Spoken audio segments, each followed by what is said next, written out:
एक और रोचक तस्वीर यहाँ सामने आई, क्योंकि बार बार कहा जा रहा था कि एकनाथ शिंदे तो नाराज हैं, वो दूरी बना रहे हैं। जरा तस्वीर आपको दिखाते हैं कि हंसी ठिठोली करते हुए कैसे एक साथ घुलते मिलते हुए नेता दिखाई दिए। एकनाथ शिंदे से दरअसल ये सवाल पूछा गया कि क्या वो डिप्टी सीएम की शपथ लेंगे। सुनिए जरा क्या कहा।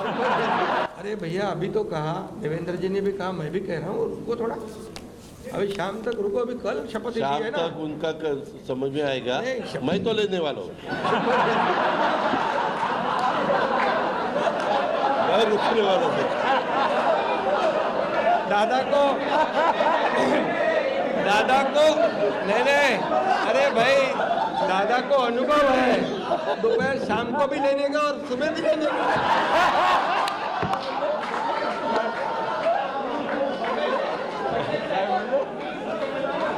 परंतु ऐका, पूर्वी आम्ही सकाळी दोघांनी घेतली होती, तो हे राहून गेलेलो होता, आता पुढे 5 वर्ष आता ठेवणार आहे।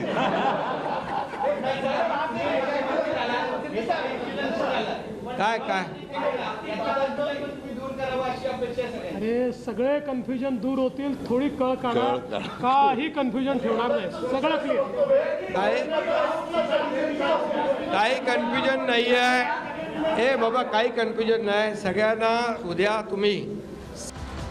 तो सुना आपने, एकनाथ शिंदे ये कह रहे कोई कंफ्यूजन नहीं है। जब उनसे सवाल पूछा गया कि क्या आप डिप्टी सीएम बनेंगे, तो उनकी तरफ से कहा गया कि मैं थोड़े समय में फैसला लूंगा। लेकिन अजित पवार ने तुरंत कह दिया कि मैं तो शपथ ले रहा हूं, जिस पर एकनाथ शिंदे ने चुटकी ली और कहा कि आपको सुबह भी और शाम भी दोनों वक्त में शपथ लेने का एक्सपीरियंस है।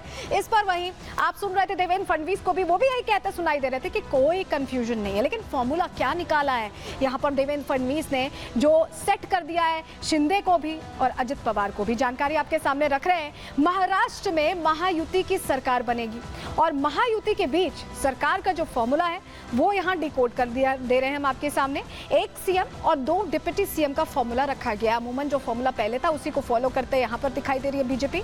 शिवसेना और एनसीपी को डिप्टी सीएम का पद मिला है, जो भागीदार हैं सरकार में, और मंत्रालयों के बंटवारों का भी फॉर्मूला तय है। क्या वो फॉर्मूला बताते हैं। बीजेपी के पास 20 से 22 मंत्रालय करीब रहेंगे और शिवसेना को 10 से 12 मंत्री पद देने की बात कही जा रही है। वहीं एनसीपी की बात कर लें, अजित पवार गुट को 8 से 10 मंत्रालय यहां दिए जाएंगे, तो सबकी सरकार में भूमिका रहने वाली है।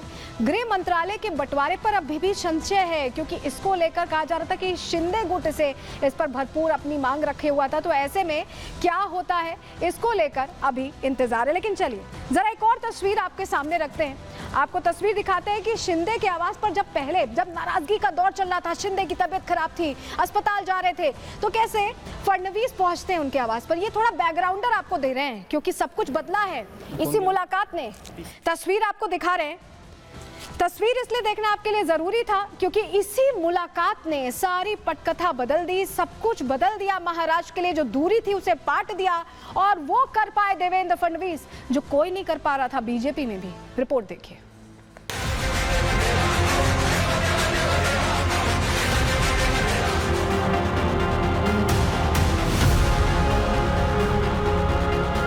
महाराष्ट्र में महायुति की सरकार बनने का रास्ता साफ हो गया है।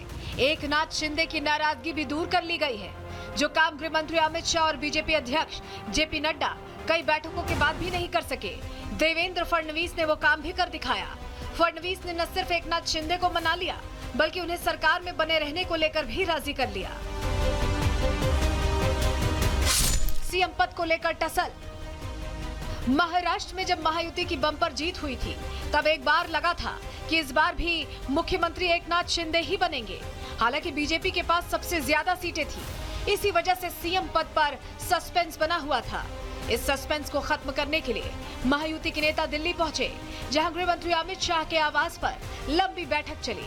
बीजेपी अध्यक्ष जेपी नड्डा भी इस बैठक का हिस्सा रहे, लेकिन इस बैठक के बाद भी एक राय नहीं बन सकी। शिंदे की नाराजगी की अटकलें बढ़ी।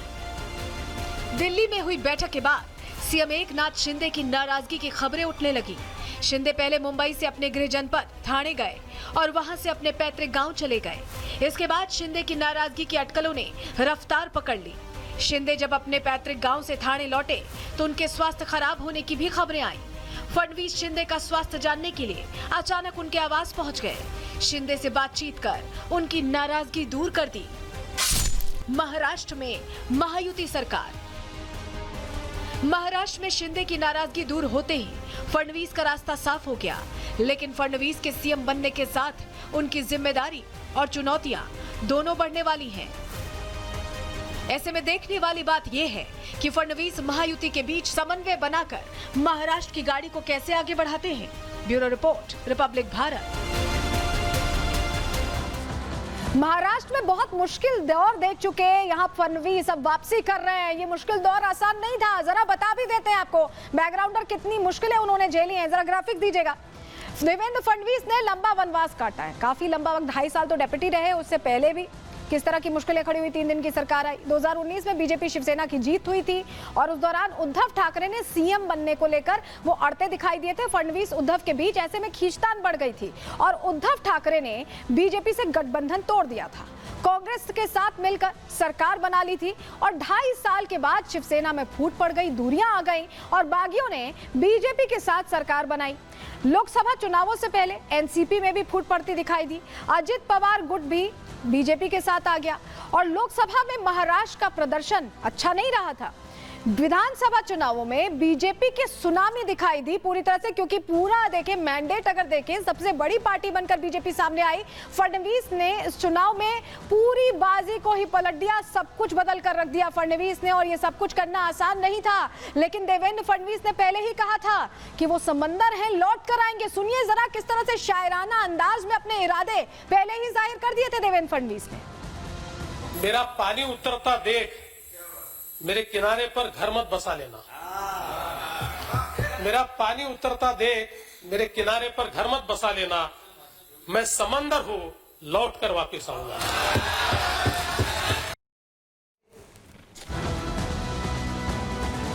तो फडणवीस ने ये बाजी कैसे पलटी, चलिए अब इसका जवाब भी आपको दे देते हैं। 2019 में बीजेपी और शिवसेना गठबंधन जब टूटा तो अजित पवार ने फडणवीस का साथ दिया। अजित के सपोर्ट से फडणवीस मुख्यमंत्री बने और अजित ने दबाव में समर्थन वापस ले लिया। फडणवीस को तब इस्तीफा देना पड़ गया था, 3 दिन की ही सरकार थी और 2022 में शिंदे गुट शिवसेना से अलग हुआ। एकनाथ शिंदे गुट फडणवीस के साथ आया। 2023 में अजित फिर से फडणवीस के साथ नजर आए। 2024 में तीनों ने मिलकर विपक्ष को हरा दिया और किस कदर हराया ये हम सबने देखा, क्योंकि तस्वीर पूरी तरह से बदलती दिखाई दी।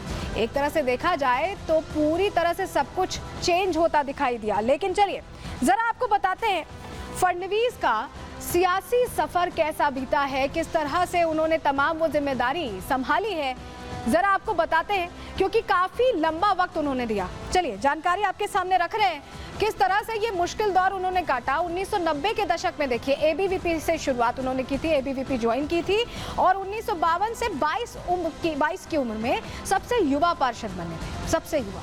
1997 में नागपुर से सबसे युवा मेयर बने, यानी अलग अलग जिम्मेदारियां उन्होंने समय समय पर निभाई है और 1999 से अब तक कुल 6 बार विधायक रह चुके हैं। 2014 में पहली बार महाराष्ट्र के मुख्यमंत्री बने और 2019 में दूसरी बार महाराष्ट्र के सीएम बने और उसके बाद 2022 में शिंदे सरकार में उप मुख्यमंत्री बने। उन्होंने पार्टी को ऊपर रखा, पद को नहीं। 2024 में अब तीसरी बार मुख्यमंत्री पद की शपथ लेने वाले हैं। कल वो शपथ ग्रहण होगा, शाम का समय इसके लिए तय किया गया है, तो फिर से कमान संभालने वाले हैं। चलिए